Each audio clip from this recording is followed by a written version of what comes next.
គ្រូបានហាមសិស្សដាច់ខាតមិនអោយចូលទៅបណ្ណាល័យនោះទេនៅសាលាបឋមសិក្សាមួយដែលដាច់ស្រយាល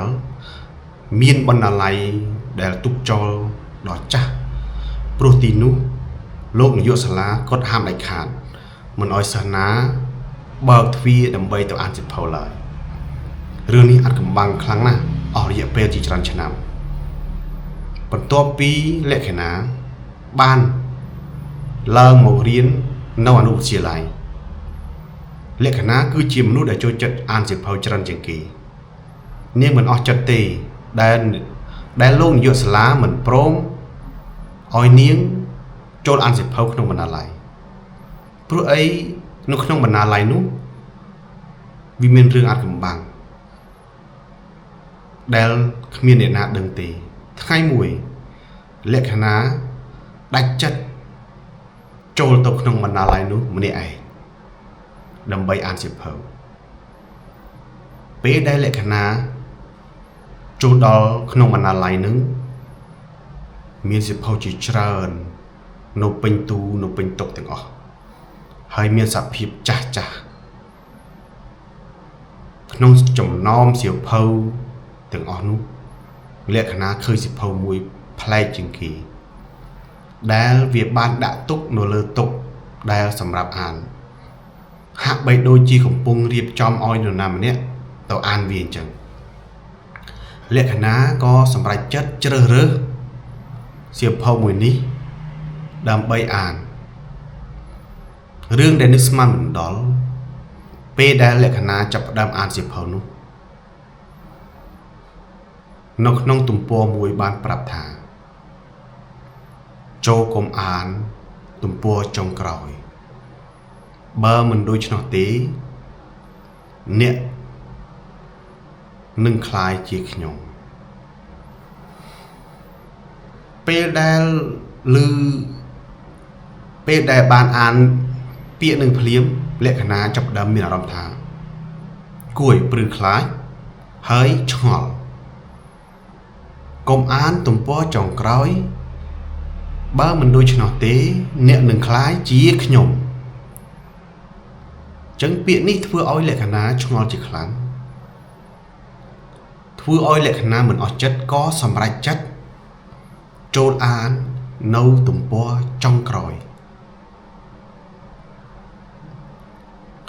ពេលដែលបានអានទៅដល់ទំព័រចុងក្រោយក្មួយដឹងទេថាមានរឿងកើតឡើងរឿងនេះ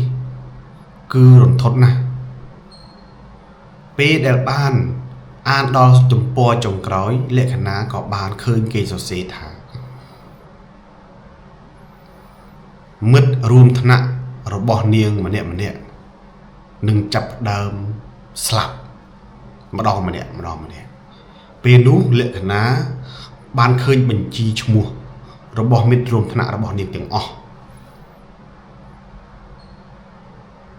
គឺបានដាក់កំណត់ថ្ងៃពេលដែលត្រូវស្លាប់ពេលនោះលក្ខណៈមានអារម្មណ៍ភ័យខ្លាំងស្រាប់តែមួយសន្ទុះក្រោយមកមិនត្រឹមតែឈ្មោះរបស់មិត្តភក្តិនាងទេគឺថែមទាំងលេខអក្សរមួយជួរចុងក្រោយគេគឺជាឈ្មោះរបស់នាងតែម្ដងហើយថែមទាំងមានកាលបរិច្ឆេទថ្ងៃខែឆ្នាំដែលនាងត្រូវស្លាប់ទៀតផង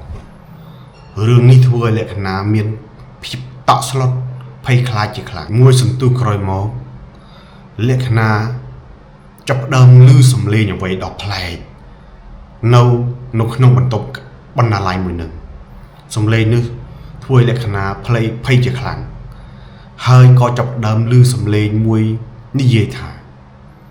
ឥឡូវនេះអ្នកគឺជាអ្នកចុងក្រោយដែលបានសរសេរនៅទំព័រចុងក្រោយតែម្ដងទៀតឥឡូវនេះអ្នកគឺជាអ្នកដែលបានសរសេរទំព័រចុងក្រោយមានន័យថាទំព័រចុងក្រោយគឺជាឈ្មោះរបស់លក្ខណៈនឹងឯងចឹងលក្ខណៈភ័យជាខ្លាំងពេលនោះលក្ខណៈក៏ចាប់ដើមស្ទុះចេញមុខខាងក្រៅបណ្ណាល័យតែរឿងដែលមិននឹកស្មានពេលនោះវាហួសពេលអស់ទៅហើយរឿងនេះនៅមានភាពបន្ត ចឹងក្មួយអាចនឹងស្វែងរកវីដេអូភាគបន្តទៀតនៅភាគ2ដែលមានចំណងជើងថារឿងទំព័រចុងក្រោយចឹងលោកពូនឹងនិទានរឿងនេះម្ដងទៀតនៅវគ្គ2ចឹងជួបគ្នាវីដេអូក្រោយសូមអរគុណ